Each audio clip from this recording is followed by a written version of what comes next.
Então, pessoal, bom dia a todos. Hoje a gente vai falar um pouquinho de condições da ação e resposta à acusação, pessoal. Hoje a aula vai ser nesse sentido. A gente vai conversar um pouquinho sobre isso.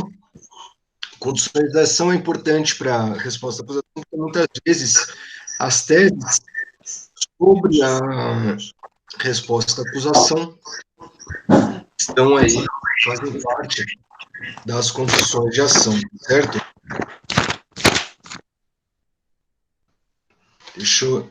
Vamos lá. Deixa eu compartilhar aqui o slide com vocês.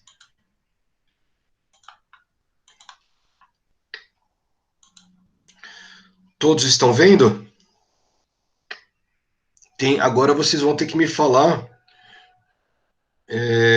no microfone, porque no chat eu não consigo ver.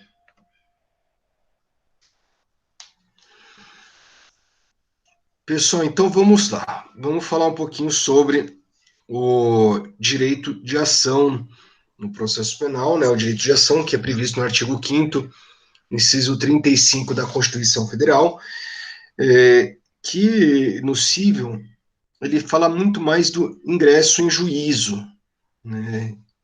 E no penal ele acaba mudando um pouco, porque no penal, via de regra, a pessoa que está na seara penal, que é parte na seara penal, via de regra, ela atua como ré, ela é acusada, ou seja, não é um direito de ingresso em juízo, mas sim um direito de efetiva tutela jurisdicional.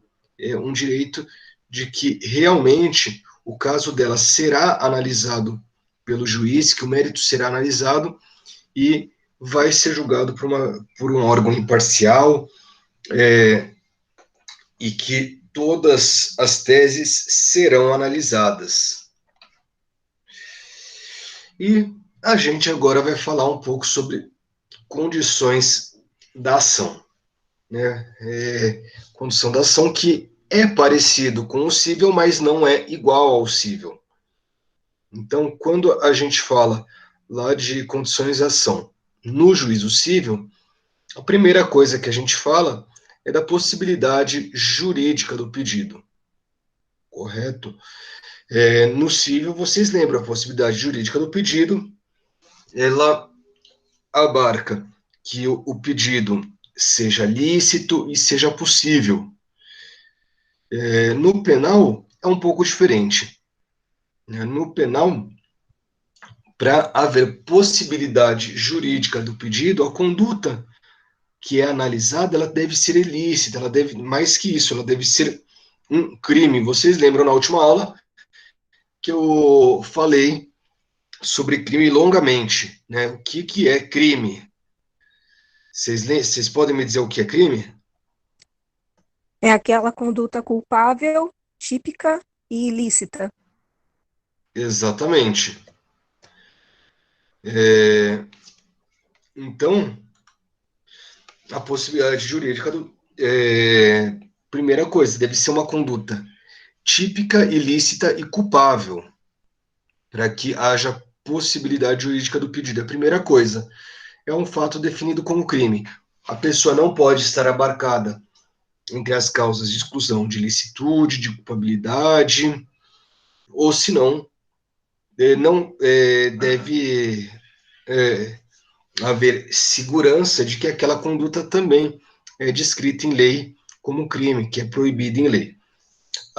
Outra questão é que é necessário que haja punibilidade, que esteja presente a punibilidade. Ou seja, não é possível ingressar, que o Ministério Público ingresse com uma ação penal, né, ofereça a denúncia, num caso em que já houve prescrição, por exemplo, ou se não, em, é, em qualquer outro caso que não haja possibilidade de punir o agente. Então, a punibilidade também é é uma condição da ação no que concerne a possibilidade jurídica do pedido. Por exemplo, no caso de ações penais privadas e ações penais públicas condicionadas à representação, se já estiver esgotado o prazo para oferecimento de denúncia ou queixa, esse pedido também não vai ser possível. Por quê? Porque extinguiu a punibilidade com o o prazo de 6 meses, ou para ingressar com a queixa-crime, ou para fazer a representação. Além disso,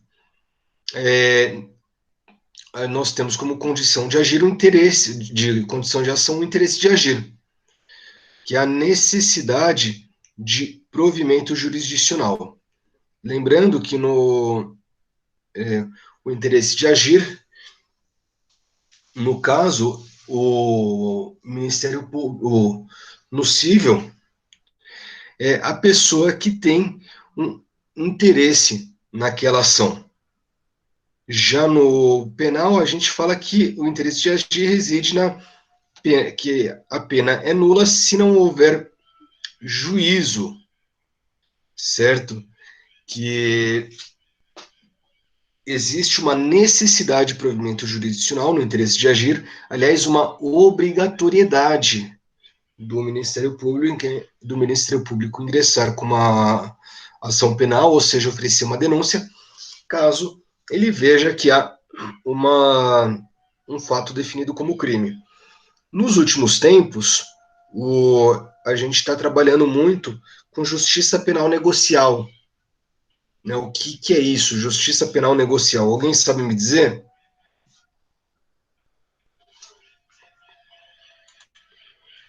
Alguém saberia me dizer o que é justiça penal negocial? Vocês já ouviram falar disso? Eu nunca ouvi falar, professor. Ouviu falar, Rosenilda?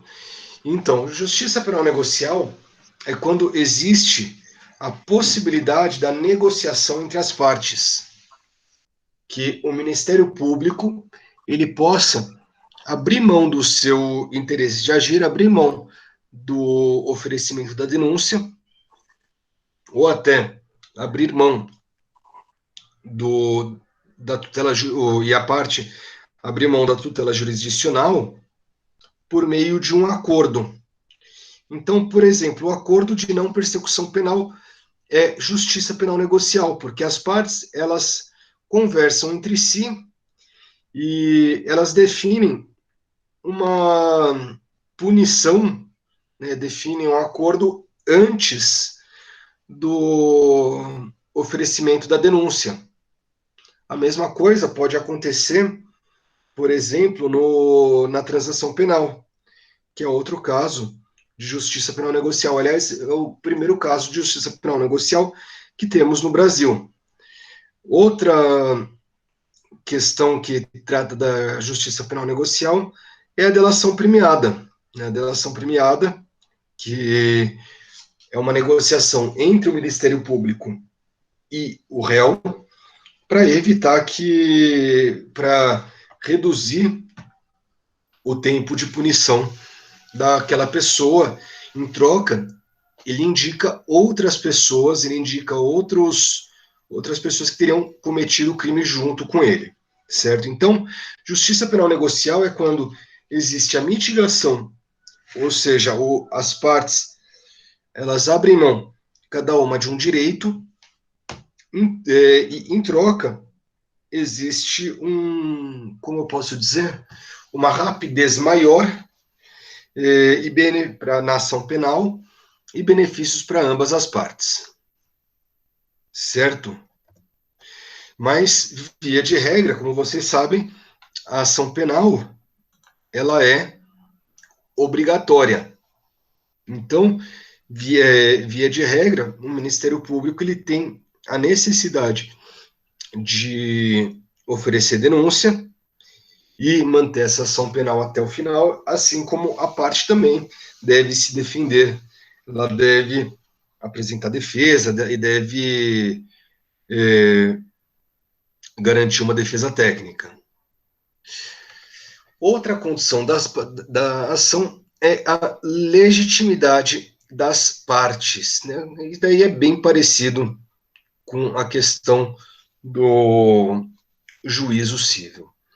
Quando a gente fala em legitimidade das partes, a gente está falando que somente pode ser processado aquele acusado, aquela pessoa que é suspeita de ter praticado um crime, né, em que existam indícios de autoria suficientes para justificar uma, uma denúncia contra ele. Já a parte ativa na ação penal, quem é? Via de regra, é o Ministério Público. Né? Via de regra, é o Ministério Público. Então, o que acontece?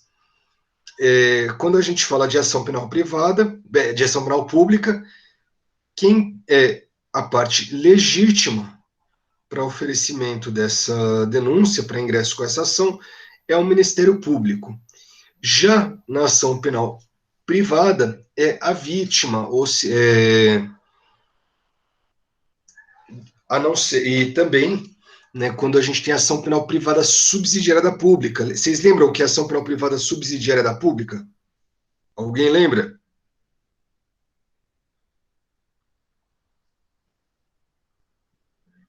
Vocês estão quietinhos hoje, né? O que está acontecendo? Hoje é por conta do frio? Eu não lembro, professor. Então, vamos lá. A ação penal privada subsidiária da pública é quando o Ministério Público, ele apesar de ter todos os elementos para oferecer a denúncia, ele fica inerte. Né? Ele deixa de oferecer a denúncia, ele nem pede o arquivamento e nem oferece a denúncia. Ele fica inerte, não faz nada. Nesse caso, o acusado não, a vítima, ela pode, no prazo de 6 meses, oferecer uma ação penal privada. Ele pode oferecer uma queixa-crime subsidiária da denúncia. Por quê? Porque houve a inércia do Ministério Público. Para isso, como eu falei, o Ministério Público não pode nem requerer o arquivamento, como também não pode oferecer a denúncia. Ou seja, tem que ser inerte mesmo, ele tem que ficar injustificadamente parado. Lembrando que, no caso da ação penal pública, tanto a condicionada quanto a incondicionada, quem é o titular da ação penal é o Ministério Público, independente dela ser condicionada ou incondicionada. No caso da condicionada, obviamente, o Ministério Público tem que aguardar que a vítima se manifeste e manifeste seu interesse de punir o acusado. Já na incondicionada, o Ministério Público tem obrigação de atuar independente da vontade do acusado. E, pessoal, como a gente sabe que a ação penal é pública condicionada ou incondicionada? Alguém pode falar como sabe? A pública condicionada, aquela que depende de representação? Sim, mas como a gente sabe, Andréia? Como a gente Que ela sabe que a ação penal é pública condicionada ou é pública incondicionada? Porque ela vem de uma queixa-crime. Não, a queixa-crime é uma ação penal privada. Ah, desculpa. Então, como a gente sabe? Como a gente sabe que tem que oferecer representação ou tem que apresentar queixa-crime? Quando que sabe quando é uma ou outra? Exatamente. Como que a gente identifica? A queixa-crime é quando ela vem do privado e a denúncia ela vem do Ministério Público. Sim, ok. E como a gente sabe que o crime é de ação penal pública condicionada, ação penal pública incondicionada ou ação penal privada? Como a gente identifica isso? Por exemplo, a calúnia é um crime de ação penal pública condicionada, incondicionada ou ação penal privada? Ela é privada e é condicionada, né? Não, não. Ou é privada ou é condicionada, Andréia. Os dois não dá. Porque a ação penal pública, ela pode ser condicionada ou incondicionada, ou senão pode ser uma ação penal privada. Entendeu? Ah. Como a gente sabe que é uma ação penal privada? A calúnia é uma ação penal privada, em que a parte ela tem que contratar um advogado e buscar, e o advogado tem que oferecer uma queixa-crime contra o acusado, contra o autor do crime. Professor, Pode falar, Matheus. não tem que estar previsto no artigo que indica que é. Exatamente.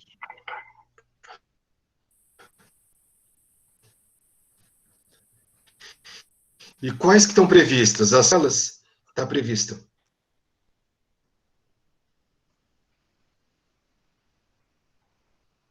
Hein? Não lembro. Pessoal, vamos lá. A gente sabe que a ação penal é pública, é condicionada, ou que ela é privada, quando a lei assim determina. Vai ter alguma coisa indicando lá na lei que se trata de uma ação penal privada ou pública condicionada. Quando a lei não indica nada, não fizer nenhuma indicação, se trata de uma ação penal pública incondicionada. Deixa eu pegar aqui no Código Penal, eu vou mostrar para vocês, tá certo?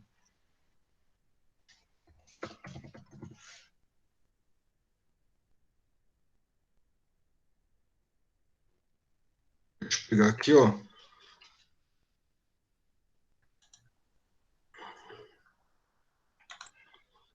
Vou compartilhar com vocês essa tela.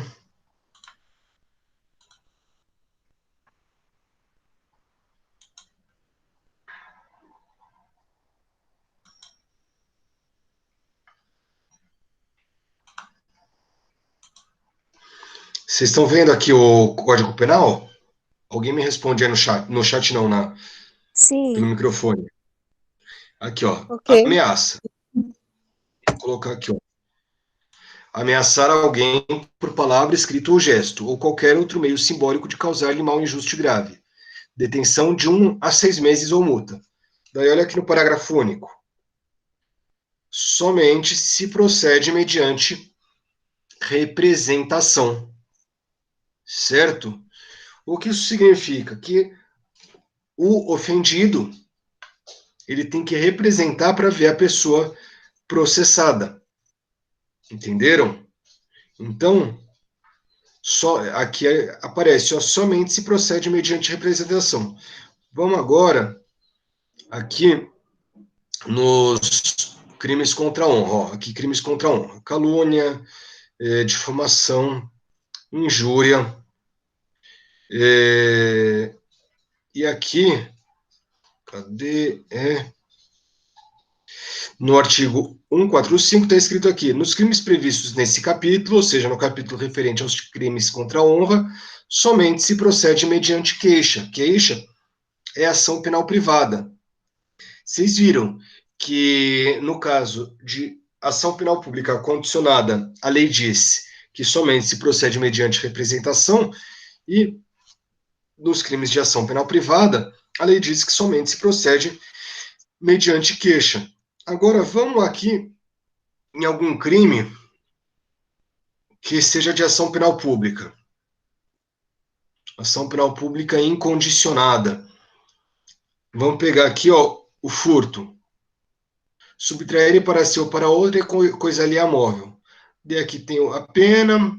Olha, se o criminoso é primário e é de pequeno valor a coisa furtada, o juiz pode substituir a pena de reclusão pela de detenção, diminuir-la de 1 a 2/3 ou aplicar somente pena de multa, equipara-se a coisa móvel, energia elétrica ou qualquer outra que tenha valor econômico. Daí a gente vai indo e vocês vão ver que no caso do roubo não existe nada que fale que somente se procede mediante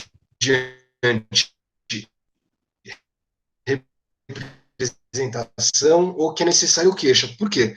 Porque nos crimes de público deve oferecer a denúncia independente da vontade do acusado,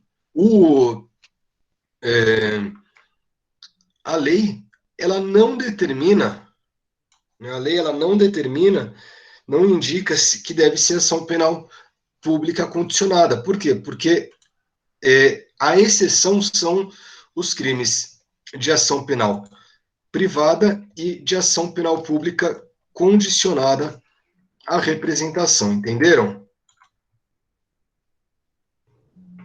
Sim, sim, professor. Então, fazendo a pergunta de novo, como eu sei que um crime é de ação penal pública condicionada, incondicionada ou privada? Mas de acordo com a determinação legal. Exatamente. Então, a lei vai indicar se é de ação penal pública ou privada. Inclusive, tem gente que fala assim, é por causa da pena. Não, não é por causa da pena. Tanto que há pouco tempo atrás, o estupro era um crime de ação penal pública condicionada à representação. Por quê? Porque eles entendiam que era um fato que a vítima ela poderia se sentir muito constrangida e ser uma dor muito grande, reavivar esse sentimento, reavivar toda aquela lembrança. Então eles entenderam que seria mais interessante deixar, no caso de estupro, como ação penal pública condicionada à representação, para que, caso a vítima ficasse muito constrangida, ela não precisasse reavivar aquelas memórias dolorosas. Recentemente, o legislador mudou o entendimento e hoje o crime de estupro é de ação penal pública incondicionada.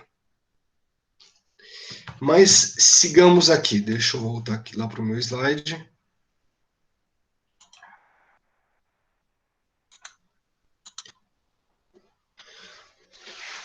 Além disso, além da a próxima condição de ação que a gente tem é a justa causa. A justa causa, que no direito penal significa a descrição pormenorizada do fato. Ou seja, o Ministério Público, quando ele vai oferecer denúncia, ele tem que descrever o fato com todas as suas circunstâncias. Então, tem que falar que tem que demonstrar, já na denúncia, que houve o crime, que há adequação do fato à norma, que não há que a priori não há excludentes de licitude ou culpabilidade, caso haja alguma, como eu posso dizer, alguma agravante, ele já deve descrever agravante na própria denúncia, a participação de terceiros, tudo isso o Ministério Público ou o querelante devem fazer no oferecimento da denúncia ou da queixa. Então, a primeira coisa para justa causa é a descrição pormenorizada do fato. Por que isso? Porque a pessoa, para que ela possa se defender, o acusado, para que ele possa se defender, ele deve saber do que ele está sendo acusado. Deve ficar claro para ele toda a acusação que pesa contra ele, de forma que a descrição pormenorizada do fato é uma exigência para que o contraditório e a ampla defesa possam ocorrer. Caso não haja descrição pormenorizada do fato, o que o juiz deve fazer? Alguém pode responder isso aí?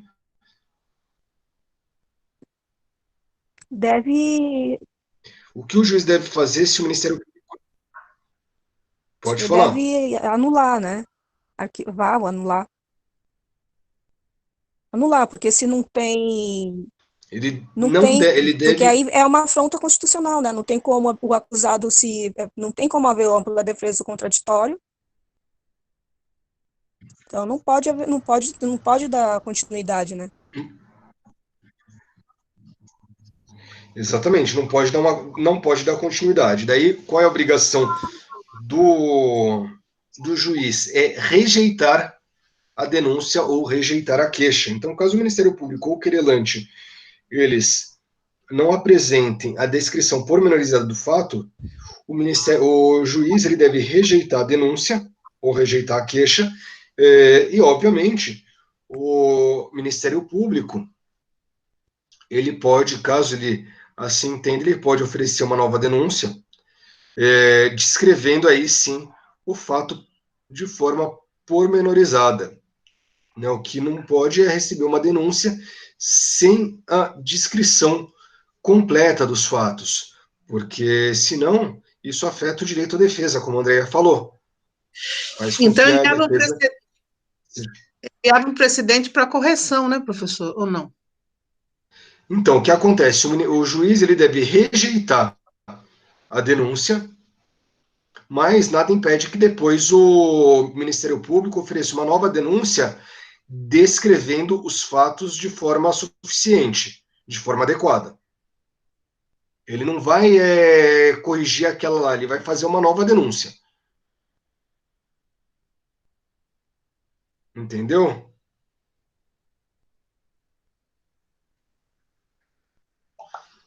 Então, vamos lá, seguindo. Outra questão aqui relativa à justa causa. Também deve haver um suporte probatório mínimo de que o fato e de que aquele crime ocorreu e que aquela pessoa que está sendo processada é o possível autor do crime. Ou seja, quando a gente fala em suporte probatório mínimo, a gente tem que ter a certeza da ocorrência de um crime e também a probabilidade do acusado ser autor do crime. Lembrando Autoria e que tudo isso materialidade seria? aí é certeza, o que o inquérito policial busca, né? Ele busca provas da materialidade e indícios de autoria. Então, tem que estar fora de dúvida que, de fato, ocorreu um crime. Então, por exemplo, no caso, vamos supor que uma pessoa tenha sumido, né, a pessoa sumiu e daí se desconfia que ela tenha sido assassinada. O Ministério Público pode oferecer denúncia com base nessa desconfiança? Não, né? Na certeza, né, Não. professor? Exatamente, só na certeza. Não pode oferecer denúncia com base na mera desconfiança. Tem que ter certeza de que o crime de fato ocorreu. Caso Professor, não tenha essa certeza, o Ministério Público não pode oferecer a denúncia. Pode perguntar. só para esclarecer uma dúvida aqui, tem sempre que se ter certeza, né? Mas vamos supor, naqueles casos em que você nunca conseguiu achar o corpo, várias circunstâncias, vários indícios que se tornam provas robustas, superam essa inexistência de corpo, aí a gente encara isso como uma certeza, porque a gente tem que ter autoria e materialidade. Materialidade, corpo, não tem o corpo. As provas robustas, elas suprem essa ausência de corpo e vira-se uma certeza, ou não é esse o raciocínio? Sim, provas robustas suprem essa ausência do corpo. Por exemplo, no caso de homicídio. A gente tem o caso da Samúdio? Elisa Samúdio, por exemplo. Ulisses Guimarães também, né? O Ulisses Guimarães, só que no Ulisses Guimarães não teve homicídio porque foi queda de helicóptero, não foi? Um acidente. Foi, Acidente. mas não acharam o corpo do mesmo jeito, né? Isso, não acharam corpo. Mas assim, é que aqui a gente está falando de crimes, né? Como é um acidente, né, a queda de helicóptero foi, ao que tudo indica, foi um acidente. Então não tem que se falar em crime. Mas o caso da Elisa Samúdio é um caso clássico em que, apesar de não terem achado o corpo, existe a certeza de que ela foi morta, de que ela faleceu. Por quê? Porque todos os elementos indicam para isso. Então, existem outras provas que demonstram que ela foi morta, por exemplo, testemunhos. Porque senão o que aconteceria? Se somente o corpo pudesse atestar que a pessoa efetivamente morreu. Então, muita gente ia fazer o quê para não ser punido? Ia matar a pessoa e ia sumir com o corpo. Ia dissolver o corpo no ácido, né? No caso da Elisa, algo pior ainda, né? Que é dar o corpo para os cachorros. Então, nesse caso, o juiz, ele verificando que foi provado por outros elementos que não o corpo de delito que o crime ocorreu, ele deve sim oferecer a denúncia, receber a denúncia. O juiz deve sim receber a denúncia. Vamos lá, além disso, além da certeza da ocorrência do crime, é necessário que haja uma grande probabilidade de que o autor do crime seja aquela pessoa que está sendo investigada. Caso não haja uma grande probabilidade de que aquela pessoa autora do crime, não é possível que ela seja punida. Ela não pode ser sequer processada. Aliás, no caso, para que ela seja punida, tem que ter certeza tanto do crime quanto da autoria. Agora, para ser processada, né, o processo ele já representa um sofrimento, já representa algo decisivo na vida do acusado. Então, por conta disso, é necessário que, para que seja oferecida a denúncia, exista uma probabilidade razoável de que aquela pessoa seja a autora do crime. E, finalmente, a gente tem, dentro da justa causa, punibilidade. Também não é possível, né, que o Ministério Público ofereça uma denúncia por um crime prescrito, ou que se ofereça uma queixa-crime por um crime que já houve o perdão do ofendido, o perdão já foi concedido. Então, havendo extinção da punibilidade, também não é possível oferecer a denúncia ou queixa por faltar justa causa. E agora, a gente vai entrar um pouquinho em questão nos tipos de ação, antes de falar sobre a resposta à acusação propriamente dita. São 3 os tipos de ação. É a ação penal pública, condicionada e incondicionada, né, e a ação penal privada.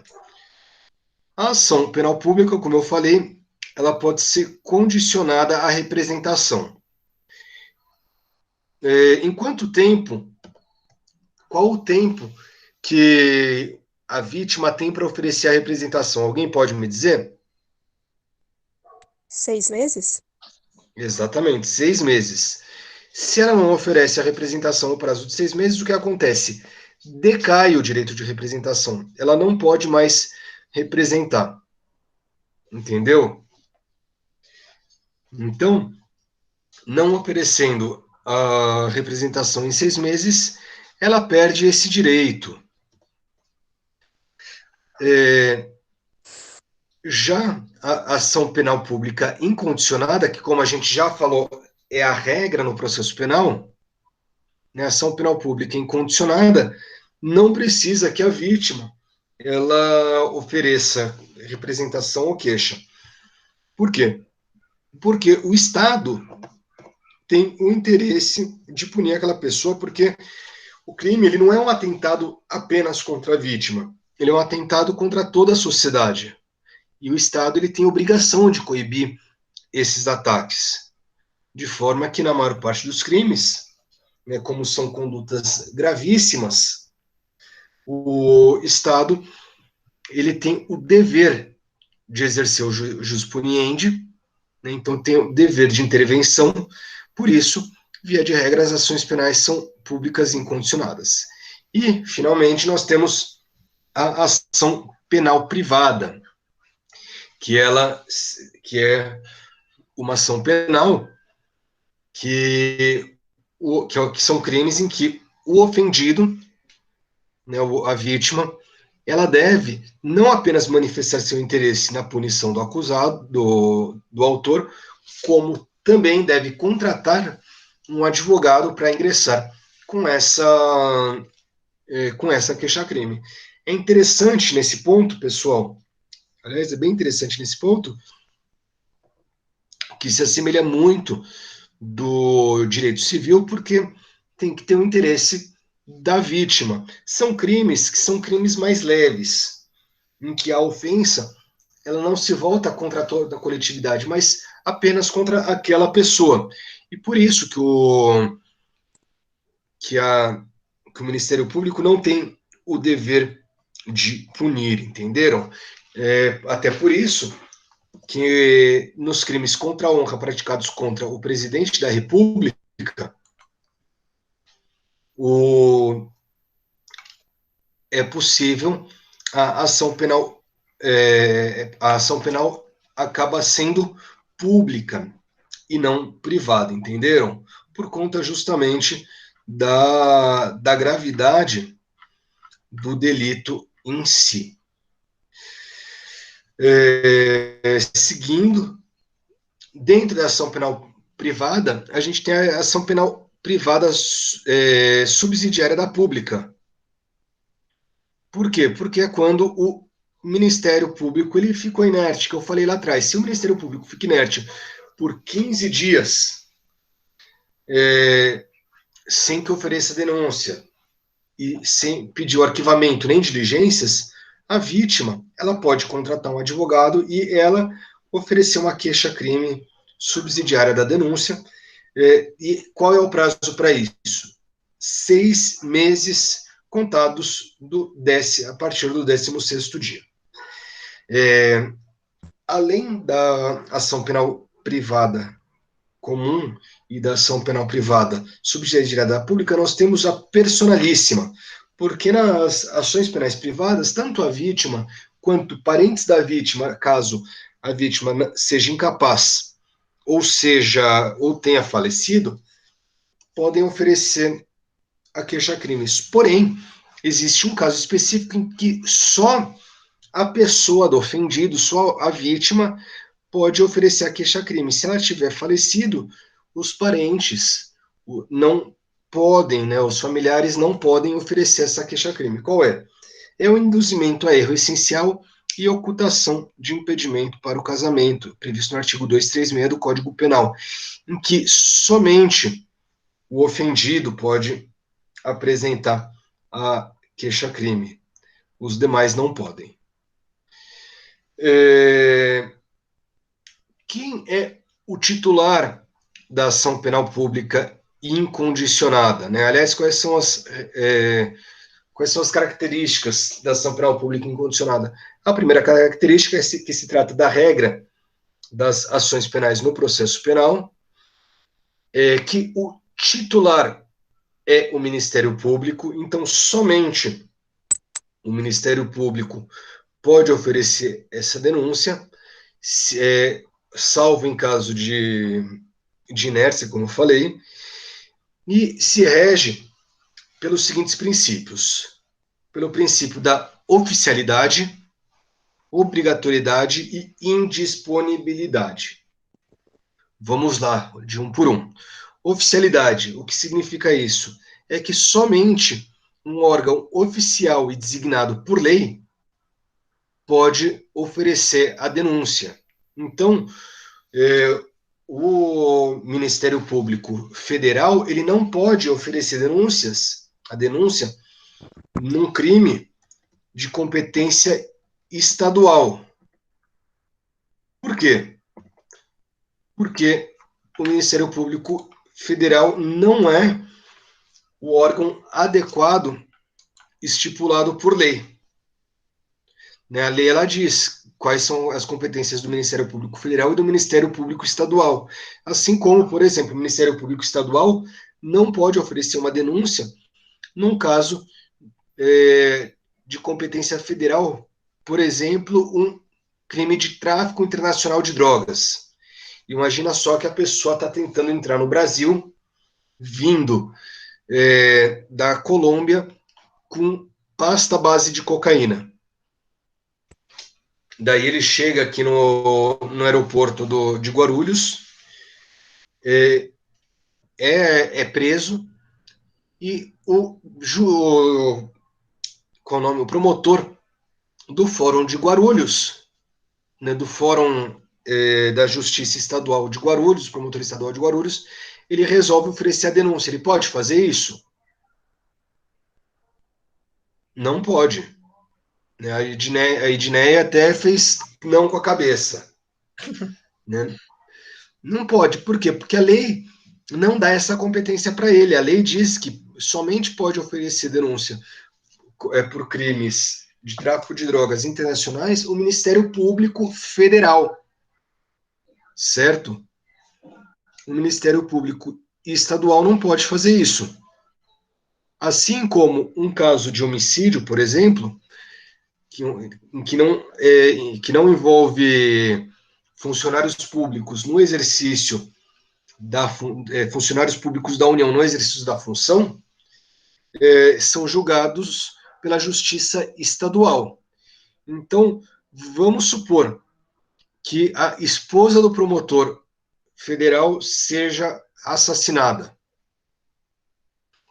Esse promotor, ele pode oferecer uma denúncia? Promotor público, o promotor de Justiça Federal? Excluindo familiares, não é o caso aí que você colocou? Ou não? Não, o que acontece? Imagina só, a esposa do promotor federal é assassinada. A federal. A esposa do promotor público federal é assassinada. Esse promotor, ele pode oferecer a denúncia a ele mesmo? Acho que é estadual aí no caso, né? É estadual. Por quê? Porque só o homicídio, ele só vai ser de competência federal quando matar um funcionário público federal no exercício das suas funções. Então, vamos supor que um fiscal do IBAMA, aliás, são casos comuns de acontecer, um fiscal do IBAMA vai numa fazenda para lavrar uma multa por um crime, por um ilícito administrativo ambiental.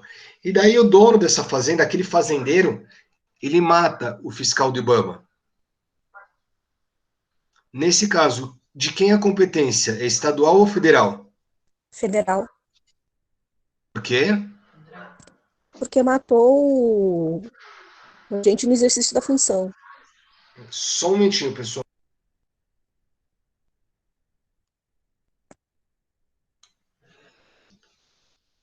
Exatamente, André, porque matou no exercício da função. Agora, se esse fiscal do IBAMA ele está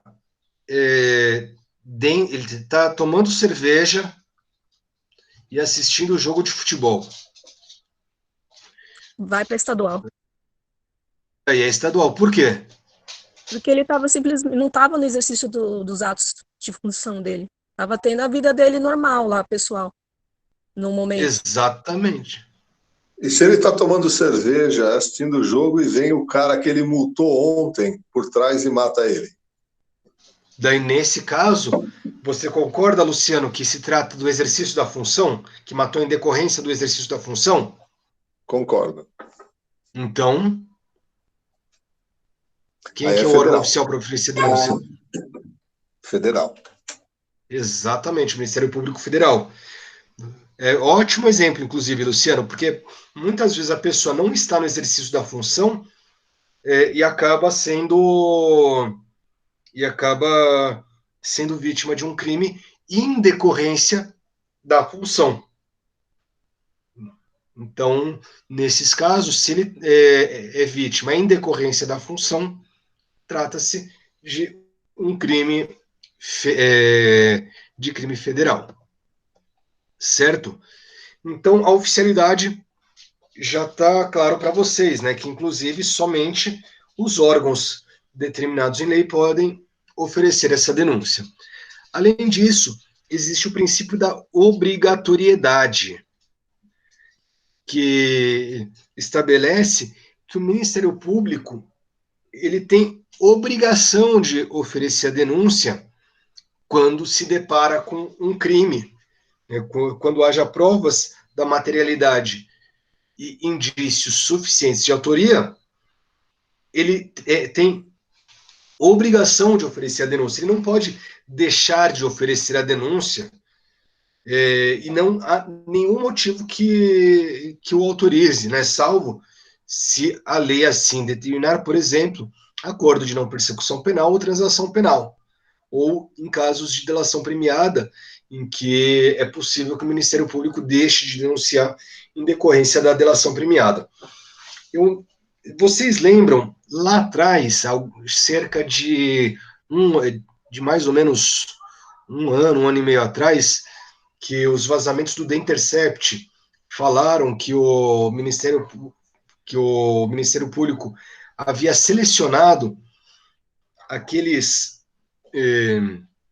alguns crimes para oferecer denúncia e outros não. Que eles falam, olha, foca nesses crimes. Vocês lembram disso? Lembram ou não lembram? Alguém lembra disso? Sim, sim, eu lembro. Eu lembro. Então, qual Lembro, mas eles não podiam investigar quem tem foro, porque aí teria que ter autorização do STF. Por isso que tiraram os nomes da lista, veio até à tona agora. Isso aí Na verdade, Omar, tinha gente que não tinha foro e que eles decidiram não investigar. Por exemplo, o Fernando Henrique Cardoso. Exatamente. O Fernando Henrique não tinha foro. Qual foi a justificativa que eles deram? Olha, tinha muita coisa para investigar, tinha muita coisa, então a gente deu preferência a alguns. Essa foi a alegação do Ministério Público, que pode até fazer sentido se a gente não é do direito, mas juridicamente isso daí é ilegal. Por quê? Porque ele está selecionando quem ele vai denunciar. Então, muitas pessoas não entenderam a gravidade disso, porque não têm um conhecimento mais aprofundado no direito. Mas o que ocorre é que o Ministério Público ele não pode escolher quem ele vai denunciar ou não. Ele não pode alegar excesso de trabalho para oferecer a denúncia contra alguns e para não oferecer a denúncia contra outros. Até porque, pelo princípio da obrigatoriedade, uma das coisas que se busca é que o processo não seja utilizado como forma de perseguição política ou para beneficiar ninguém. Então, toda pessoa em que há prova da materialidade e indícios suficientes de autoria, o Ministério Público ele tem a obrigação de oferecer denúncia. Ele não pode deixar de oferecer denúncia. E é por isso que foi levantada essa questão e que algumas pessoas falaram que isso era extremamente grave, porque o Ministério Público ele não pode ele tem a obrigação de oferecer a denúncia quando ocorre um crime e é possível identificar o autor desse crime. E, por fim, né, o terceiro princípio é o princípio da indisponibilidade. Pelo princípio da disponibilidade, entende-se que o Ministério Público ele não pode desistir da ação penal. No momento que ele ingressa com a denúncia, desculpa, pessoal, no momento que ele ingressa com a denúncia, ele não pode desistir. Não é como no cível que o autor, ele pode desistir da ação. Ele pode falar, olha, não quero mais. No caso, o Ministério Público, ele, no momento que ele oferece a denúncia tem que chegar até o final.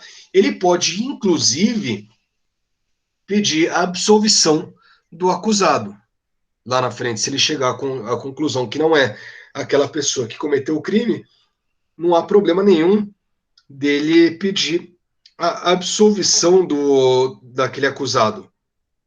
O que ele não pode é desistir, não há previsão legal para que ele desista da ação penal. Obviamente, né, como a justiça penal negocial trouxe algumas novidades. Então, por exemplo, no caso de delação premiada ou no caso de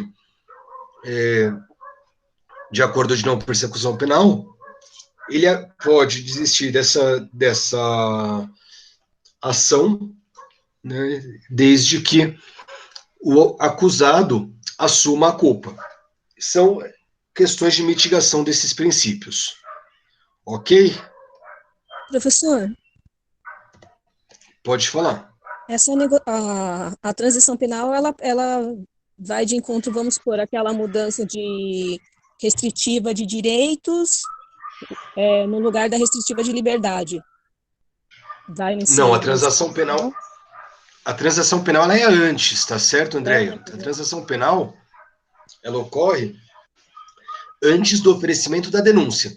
O Ministério Público ele deixa de oferecer denúncia e daí não vai discutir se a pessoa é culpada ou inocente. Ela faz um acordo para que ela não seja processada. Tá. Qual a diferença da transação penal e do acordo de não persecução penal? Eu acho que a não persecução penal seria isso que eu falei, no exemplo que eu dei, né? Não, então, no não persecução penal, a pessoa ela pode ser antes ou depois da ação, mas ela assume a culpa. Ela fala, olha, eu realmente cometi o crime. Tá. Entendi. Ela assume a culpa e, assumindo a culpa, assumindo a culpa, ela deixa de ser processada. Deixa só um momentinho, porque talvez seja o julgamento. Tá, ok.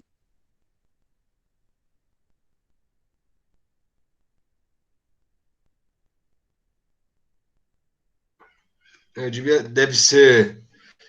Era um telefone estranho. Eu achei que talvez fosse o julgamento. Eu estou preocupado com isso, mas pelo jeito não era, não. Pelo jeito era telemarketing. Ah, Mas seguindo aqui.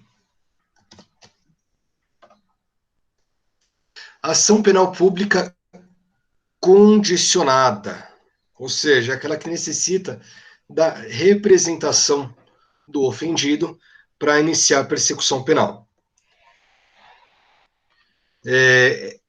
Qual é o tempo para representação? A vítima ela tem 6 meses a partir do conhecimento da autoria do crime para representar. Ou seja, não é 6 meses da prática do crime, é 6 meses do conhecimento da autoria do crime, correto? Nesse caso, prevalece o interesse da vítima, seja pela gravidade do crime ou devido a questões relacionadas à intimidade, sendo que a representação ela é condição de procedibilidade da ação penal pública condicionada.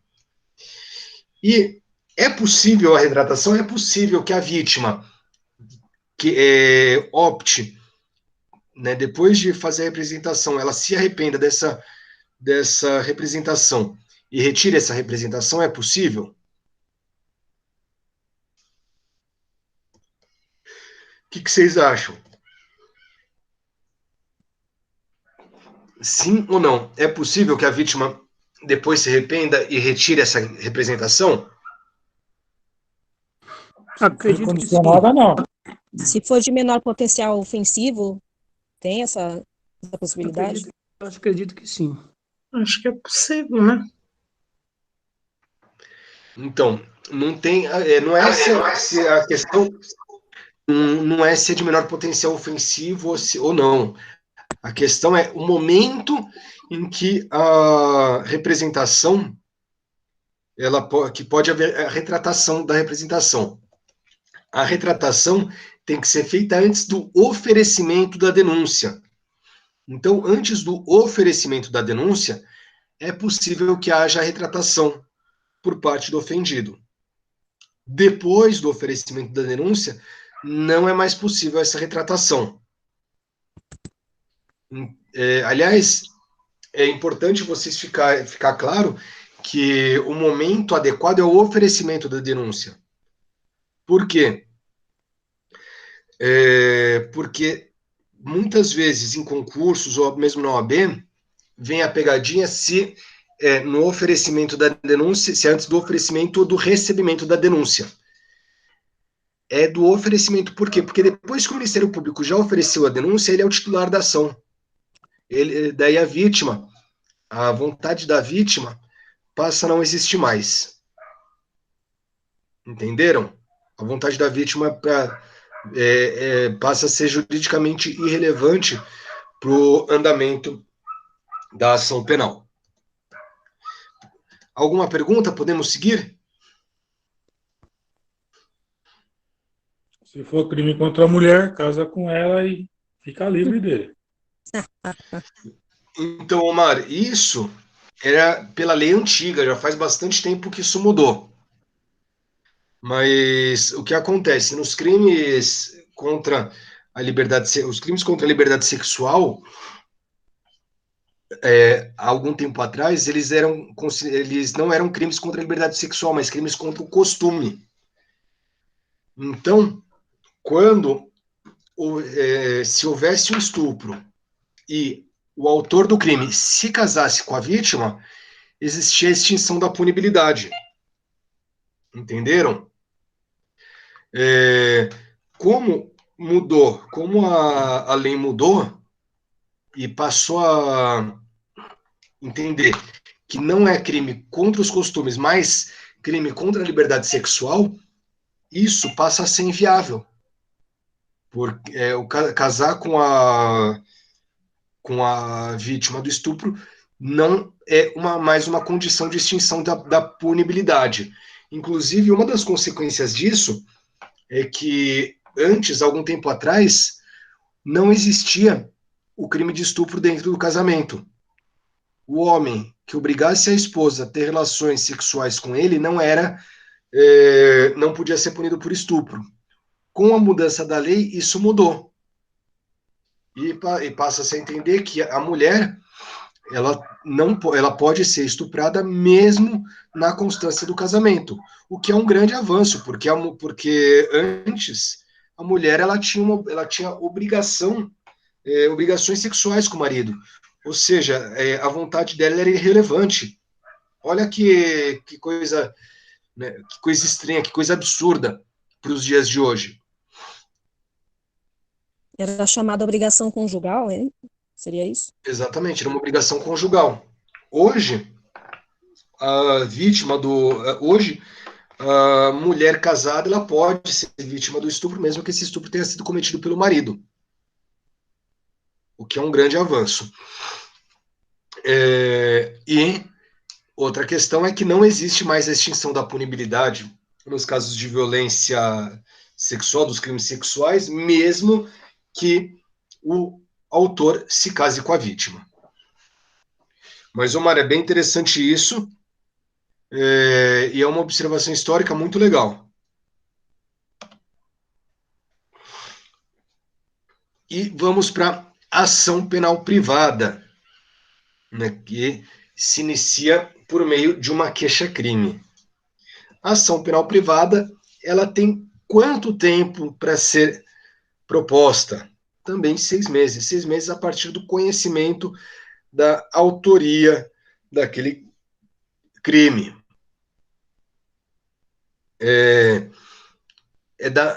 Os 6 meses, eles são contados, então, não do momento do crime, mas do momento que se descobriu quem seria o autor. No momento que a vítima tem o conhecimento de quem seria o autor do crime, inicia-se a contagem desse prazo. A ação penal privada, ela se dá por meio de uma queixa-crime, que deve ser escrita, sendo que a procuração ela deve ter poderes específicos. Não é simplesmente, tem que ser bem específico mesmo. Não é simplesmente que deseja processar o autor do crime de calúnia. Tem que especificar qual foi a calúnia, tem que fazer uma descrição, ainda que sucinta, na própria procuração, do que o autor teria feito. E quais são os princípios da ação penal privada? O primeiro princípio é oportunidade, certo? Ou seja, o autor, o querelante, ele decide se quer ou não processar o acusado, o autor do crime, ou seja, a vítima, ela decide se vai ou não processar o acusado. Se ela quiser, ela pode processar, ou se ela quiser, ela pode não processar, diferente do Ministério Público, que é obrigado a processar em qualquer hipótese. Ele não pode deixar de atuar.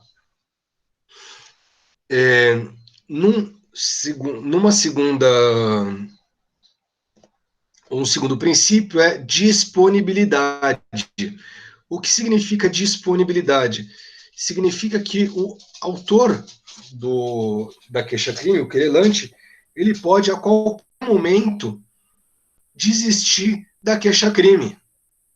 Ele pode falar, olha, mesmo se estiver lá em fase de memoriais, já está no finalzinho, ele pode falar, olha, não quero mais que o querelado seja processado, eu quero desistir.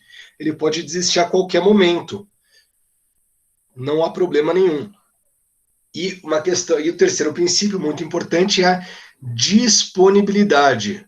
Ou seja, a ação penal, ela é disponível. Ela é indivisível. Desculpa. O terceiro princípio é a questão da indivisibilidade. A ação penal privada, ela é indivisível. O que isso significa? Que oferecida queixa-crime contra uma das pessoas, tem que processar todas as outras. Imagina só que a gente está falando de uma calúnia cometida por diversas pessoas. Cometida pelo pai, pela mãe e pelo irmão da pessoa. Processando um, tem que processar todos. Por quê? Porque o perdão oferecido a um, ele abrange os demais. E no momento que a pessoa deixa de processar, é como se ela tivesse perdoado, é o perdão tácito. Entenderam? Então, nesse caso, se o querelante, se a vítima deseja processar deseja ver uma pessoa punida, é necessário que ela ingresse com ação contra todos, correto? Do contrário, o perdão de um se estende aos demais. E não resta nenhuma alternativa ao juiz, senão absolver aquelas pessoas.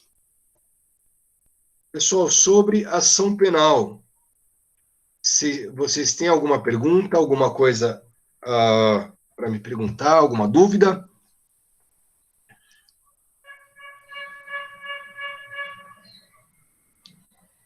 Nenhuma dúvida, pessoal? Podemos seguir?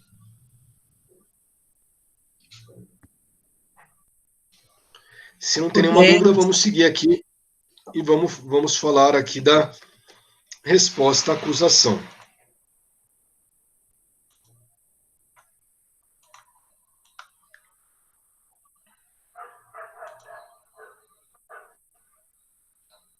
Vamos aqui falar sobre a resposta à acusação. Primeira coisa, resposta à acusação, ela é oferecida logo após o oferecimento da denúncia ou da queixa. É a primeira oportunidade que o acusado tem de se defender das imputações impostas. certo? É importante a gente dizer que, aliás, é muito importante eu falar para vocês o seguinte: existe uma certa diferença quando a gente fala da resposta à acusação feita para a peça da OAB com a resposta à acusação feita no dia a dia do advogado, certo? E aqui, para fins de prova, de trabalho, eu quero que seja feita a da OAB e não a do trabalho, tá certo? A não do dia a dia do advogado. Pelo seguinte, na OAB, já na resposta à acusação, o réu, ele deve apresentar todas as teses defensivas, deve falar tudo que seja interessante para a sua defesa. Porém, lá na resposta à acusação da vida prática, da prática judiciária, dificilmente se abrem as teses. Ou seja, a resposta à acusação, via de regra, é muito sucinta na prática. Só vão ser levantadas questões de nulidades relativas, né, de nulidades absolutas ou relativas, e também questões que possam realmente proporcionar uma absolvição sumária. Se não houver uma possibilidade de absolvição sumária naquele momento, e sabendo que a absolvição sumária é muito difícil, dificilmente se apresenta uma resposta à acusação com todos os argumentos. Qual é a grande importância da resposta à acusação? É a apresentação do rol de testemunhas. Mas vamos seguir lá para nossa resposta à acusação. Qual é a fundamentação legal da resposta à acusação? A resposta à acusação está prevista no artigo 396 e 396-A do Código de Processo Penal, correto? Ele tem cabimento após o oferecimento da denúncia. Então, depois que se oferece a denúncia, é feita a investigação, o Ministério Público oferece a denúncia, e, nesse momento, o juiz ele recebe a denúncia e intima o acusado para oferecer a resposta à acusação. Quem que é o competente para receber a resposta à acusação? Para quem deve ser endereçada a resposta à acusação? Para o juiz que recebeu a denúncia ou queixa. Sendo que o prazo para apresentação é de 10 dias a partir da citação do acusado. Lembrando que, no caso do processo penal, a contagem do prazo é diferente do processo civil. No processo civil, o prazo é contado em dias úteis. No processo penal, o prazo é contado em dias corridos. Correto? E quais são as teses, né? E daí aqui eu coloquei tanto as teses quanto os pedidos. Quando a tese for relativa a condições de ação e pressupostos processuais, deve-se pedir a absolvição sumária com base no artigo 397, inciso 4º do Código de Processo Penal. Assim como, quando houver alguma nulidade, também deve-se pedir a absolvição sumária com base no artigo 397, inciso 4º do Código de Processo Penal. E, quando houver a extinção da punibilidade, por exemplo, prescrição ou não oferecimento de queixa no prazo legal, não oferecimento de representação no prazo legal, também deve ser solicitada a absolvição sumária com base no artigo 397, inciso 4 do Código de Processo Penal. Além disso, é possível que seja requerido, que seja alegada que a existência de uma excludente de ilicitude, de culpabilidade ou de tipicidade. Nesses casos, deve ser requerida a absolvição sumária com base no artigo 397, caput do Código de Processo Penal. Lembrando que excludente de ilicitude pode ser legítima defesa, estrito cumprimento do dever legal, estado de necessidade. Excludente de culpabilidade pode ser erro de proibição, eventualmente um erro de tipo, e excludente de tipicidade seriam causas que excluem o tipo penal, por exemplo, ausência de dolo ou ausência de culpa.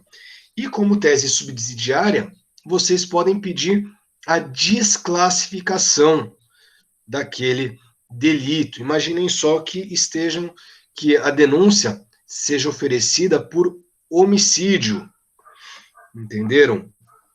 Imagina só uma denúncia que é oferecida por homicídio e vocês entendem que não se trata de um homicídio, mas de uma lesão corporal.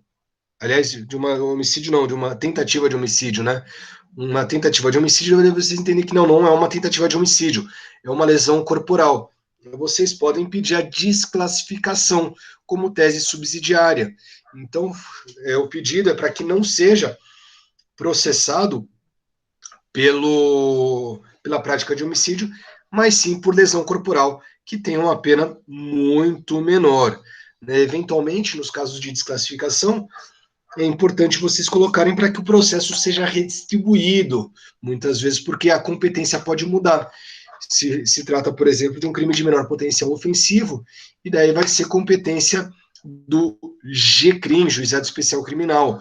Ou se não, no caso de violência doméstica contra a mulher, se desclassificar de um crime de tentativa de homicídio, né, em que haja qualificadora do feminicídio, para um crime de lesão corporal,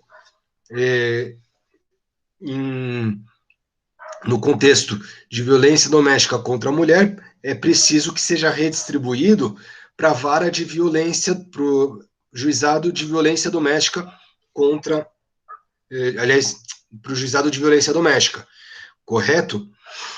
E uma parte muito importante, a resposta à acusação é o único momento para se apresentar testemunhas. Se não for apresentada, se as testemunhas não forem apresentadas na resposta à acusação, elas não podem ser apresentadas posteriormente, certo? Isso tanto na teoria quanto na prática. O juiz, ele não aceita que as testemunhas sejam apresentadas após a resposta à acusação, a não ser que elas tenham surgido durante, né, que os nomes delas tenham surgido durante a instrução processual. Correto, pessoal? Alguma dúvida por enquanto? Vamos supor, professor, vamos supor, quanto à desclassificação, homicídio, está lá no tribunal do júri, então teve a desclassificação para lesão corporal, então naquele momento já vai direto para a redistribuição, né? Não vai até um fim do processo. O para juiz depois falar, olha, desclassifico. Não, então, o que acontece? Como é feito isso, Andréia? Na teoria, tá certo? Eu vou te falar na teoria e depois eu vou te falar na prática. Na teoria, o juiz, que é do tribunal do júri, ele vai apreciar e vai ver, realmente, o advogado tem razão. O então advogado tem razão, é o cara. Né? Existe todo o trâmite. Mas quem vai decidir isso aí, Andréia, vai ser o juiz do júri, no caso do seu exemplo. Uhum. O juiz do júri, ele vai olhar e vai falar assim, realmente, é um caso de lesão corporal, não é um caso de tentativa de homicídio. É porque eu fiquei aqui um pouco na dúvida, que nem o senhor está falando, prática e legislação, né? Porque eu assisti uma audiência lá no tribunal do júri, e a pessoa, ela foi, no final, o juiz falou, eu desclassifico, exatamente o exemplo que o senhor deu aí. Era um homicídio e passou por... Ele entendeu que foi uma lesão corporal, mesmo ele tendo dado uma facada no pescoço do próprio irmão dele. Entendeu? O irmão dele não morreu mas isso foi na audiência de pronúncia ou foi no plenário, Andréia? Foi no plenário. Já tá no plenário, Tá, vamos lá. No plenário, quem decidiu não foi o juiz, foram os jurados. Os jurados entenderam que, daí os jurados falaram, não é minha competência, quem tem que julgar é o juiz togado, entendeu? Agora eu entendi o porquê que foi no final que veio essa desclassificação. Sim, Porque tava, porque o que acontece? um dilema aquilo ali. Aí eu não estava entendendo, porque na minha cabeça eu estava entendendo assim, houve a desclassificação, então nem vai para o tribunal do júri. E naquele Então, o caso, houve a juiz, desclassificação já estava no final, ó. deixa eu explicar aqui, André, para você entender melhor. Pode ser que logo de cara já fique evidente que é uma lesão corporal e não uma tentativa de homicídio. Nesse caso, pede-se a desclassificação já na já na resposta à acusação. E daí, se o juiz do júri, né, o juiz do júri, ele vai receber aquilo lá, né, ele vai receber a resposta da acusação e vai falar, nossa, a defesa tem razão, não é caso de tentativa de homicídio, é caso de lesão corporal. Então, ele manda redistribuir para a vara comum. Aliás, nesse caso, como é crime de menor potencial ofensivo, via de regra vai para o GCRIM, vai para o Juizado Especial Criminal. Ele manda redistribuir. Isso se ele já tem se ele já tem isso de forma clara no começo. Agora, Andréia, pode acontecer dessa desclassificação ser feita em outros dois momentos. Quando a gente está falando de crime doloso contra a vida. Ele pode ser feito na pronúncia, então o juiz, ao pronunciar o réu, ele pode entender que não é o caso de pronúncia, e daí proferir uma sentença em que vai desclassificar e vai mandar para a vara comum, certo? Então o réu não vai a plenário, ou se não, ele pode entender que ele fica em dúvida e fala, oh, não, eu tenho que mandar para plenário. E daí os jurados que vão poder fazer essa desclassificação. Né? Então, o segundo quesito fulano de tal, ao dar uma facada no pescoço da vítima, ele produziu uma lesão cujo objetivo era tentar matar a vítima. Se os jurados disserem não, votarem não, vai ser desclassificado. Entendi. E daí essa pessoa não vai ser levada daí é desclassificado e quem julga, nesse caso, vai ser o juiz togado. Entendeu, Andréia? Entendi. Então, nesse caso aí que eu falei, tinha tudo para ser desclassificado mesmo, porque o rapaz não morreu ali no momento. Ele morreu 11 meses depois. Então, tinha tudo para cair na desclassificação, né? Então, daí daí cada caso é um caso. Entendi. Teria que ver melhor para Por opinar isso que a se gente tem que ver as jurados. coisas na prática também, né? Porque no primeiro momento você fala, não, como que o cara não quis matar dando uma facada no pescoço? Mas pela sua explicação aí, vai do entendimento lá dos 7 jurados, né? Teve a intenção ou não Exatamente. teve? Mas e se ele Exatamente, porque assim mas se ele morreu na decorrência da facada, mesmo que seja 11 dias depois? Ele morreu na decorrência Então, da Pedro, daí facada. pode ser uma lesão Mas aí corporal seguida de morte. é que eles Que é. alegaram que Calma aí, André, deixa eu explicar aqui. Pedro, daí pode ser uma lesão corporal seguida de morte, que é um crime préter doloso. Tem dolo no crime antecedente, e culpa no crime consequente. Então a pessoa ela queria lesionar, mas ele causou a morte. Entendeu, Pedro? Entendi. É aquele caso clássico da pessoa que dá um soco na outra, a pessoa cai, bate a cabeça no chão e morre. Entendi. Não era a intenção praticamente de matar, né? Exatamente. Como não era a intenção, porque o júri só julga crimes dolosos contra a vida. Se não é doloso contra a vida, tem que desclassificar. Entendi. Pode falar, André, agora. Não, é que nesse caso aí também, quando eles alegam que a pessoa não morreu em decorrência da facada 11 meses após, eles falam que não se usa analogia, né?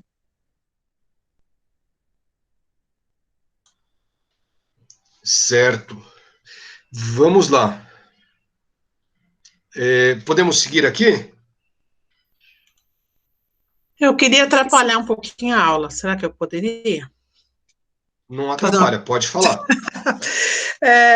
No caso, né, 6 meses para o conhecimento dos autos do crime. Esses 6 meses, a partir daquele momento que a pessoa vai lá na delegacia, abre um boletim de ocorrência, né, e o delegado... Não é 6 meses da prática do crime, Edneia, é 6 meses do conhecimento da autoria. Não é aquele momento que ele... Não é aquele momento que ele faz um boletim de ocorrência e você tem que representar 6 meses depois? Não é isso? Do momento que se conhece a autoria da pessoa, que se conhece quem é o autor do delito, Edneia. Porque você pode fazer um boletim de ocorrência e não saber quem é o autor do delito. Você concorda comigo? Mas e quando sabe e o delegado tipifica de acordo com o seu prazer, com o seu gosto? É possível? É impossível? Não, o delegado ele vai tipificar de acordo com o quê? Com o entendimento dele. O entendimento dele. Com o entendimento dele. E pode acontecer, por exemplo, olha só, o direito não é uma ciência exata. Então, Edneia, a gente pode estar falando aqui de uma lesão, de uma tentativa de homicídio ou de uma lesão corporal. Qual é o entendimento? Pode ser que o delegado tenha um entendimento, que o promotor tenha outro e o juiz tenha outro, o advogado tenha outro. Tá bom. Entendeu? Agora, no caso, o prazo começa a contar a partir da autoria, a partir do conhecimento da autoria do crime. Tá certo? Tá certo. Tá bom. Pessoal, seguindo aqui. Opa, tenho que compartilhar aqui com vocês a tela.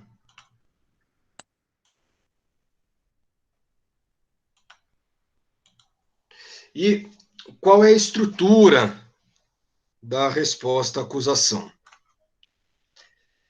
Primeira coisa é o endereçamento. Então, tem que endereçar para o excelentíssimo senhor juiz de direito da tal vara criminal da comarca D, e daí dá aquele espaço de 5 linhas e escreve o nome do cliente, já qualificado na presente ação penal, vem respeitosamente a presença, por seu advogado, a presença de Vossa Excelência, apresentar resposta à acusação.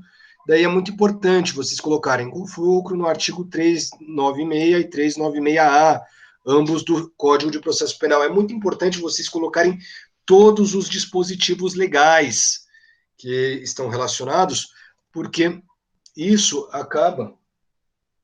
Só um momentinho, pessoal.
Tudo bem, pessoal? Desculpa, deu um problema enorme lá no outro computador que eu estou tentando fazer aqui que eu estou providenciando a sustentação oral, daí minha esposa estava tentando resolver, me desculpem. Vamos lá. Então, é importante vocês terem em mente que tem que colocar todos os artigos de lei, todos os dispositivos legais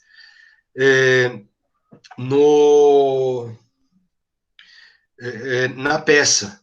Por quê? Porque por mais que seja 0,25, 0,5, muitas vezes é isso que vai fazer vocês passarem ou não na OAB. Então, coloquem tudo, certo? Seguindo, feita, então, colocado lá a resposta à acusação, com fulcro no artigo 396 e 396 ambos do Código de Processo Penal, pelos fatos de direito de ser expostos, vocês vão colocar dos fatos, vão descrever aquele caso nas suas palavras e, após do direito e do falar, né, fazer a ligação dos fatos com o direito, escrever as suas teses e, por fim, vocês vão colocar os pedidos, lembrando que cada pedido tem que estar relacionado a uma tese. Após isso, vão colocar advogado e data e vão colocar o rol de testemunhas, né? Lembrando que a resposta à acusação é o único momento para apresentar o rol de testemunhas. Pessoal, alguma dúvida sobre a resposta à acusação?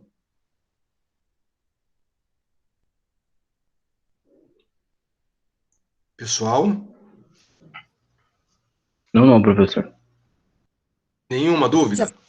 Já falei demais hoje, vou ficar quietinha agora. Então, se não tem nenhuma dúvida... Oi, quem falou? Eu, Diné. Eu tenho que estudar, professor, para depois, na hora da prova, saber se eu vou ter dúvida. Tá. Porque... Olha, uma boa forma de vocês estudarem é fazendo. Tá? Prática penal não tem jeito, tem que fazer. Então, o que eu vou sugerir para vocês? Agora, aproveitem que tem um tempinho aí, que a aula terminou um pouco mais cedo, vão lá no AVA e façam o probleminha. Resolvam o probleminha que está lá no AVA. Tá certo? Eu vi que eu acho que todo mundo participou da aula hoje, né?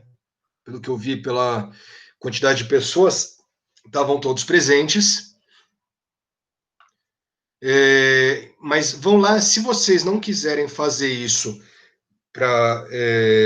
no computador, façam à mão, para vocês treinarem, tá certo?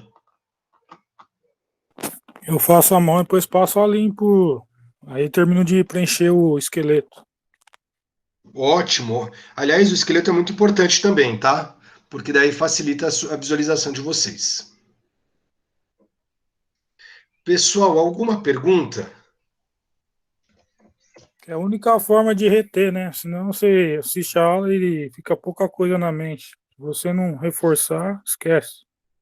Ah, não dá. Não adianta. Onde está o probleminha para a gente fazer a peça? Oi, quem falou? Pode falar, Paulo, depois eu pergunto. O problema para fazer a peça, mas... Já está no AVA. Ah, está no AVA também. Tá bom. O professor está colocando Já o problema está no dentro da tarefa, né? As orientações. Aí ficou difícil, eu só achei com muita dificuldade. Tive que abrir a tarefa para ver o problema. Ok. A gente abre quando a gente vai enviar só.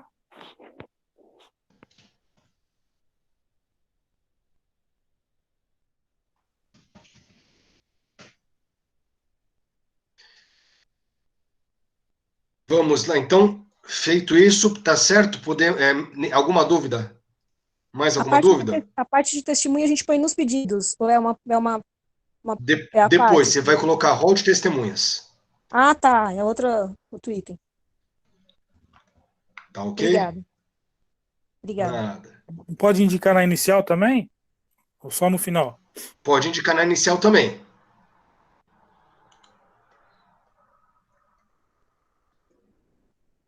Pode indicar na inicial também.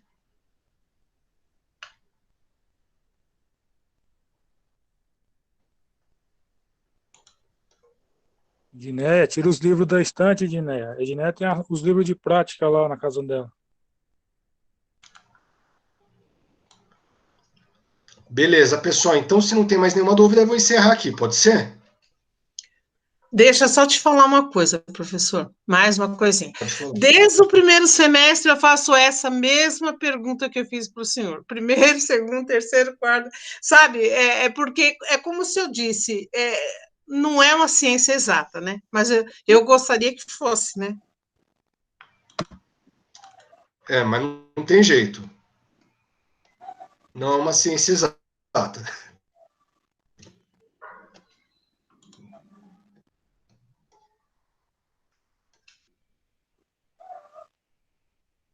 Mas, Rosinilda, qual a pergunta? Não, professor, eu não tenho dúvidas, não. Para mim está tudo ok no presente. Ah, tá certo. Então, posso encerrar, pessoal? Rosenildo, ok? Ok. Ok. Ok, professor. Bom dia e bom finalzinho de semana aí para Bom vocês. dia e obrigado pelo material que o senhor coloca no AVA. Bom dia. Obrigado pela Obrigado, oportunidade professor. Bom dia. de estar podendo colocar o trabalho Final no de ar. semana aí para todo mundo. Bom dia, tchau. Tchau.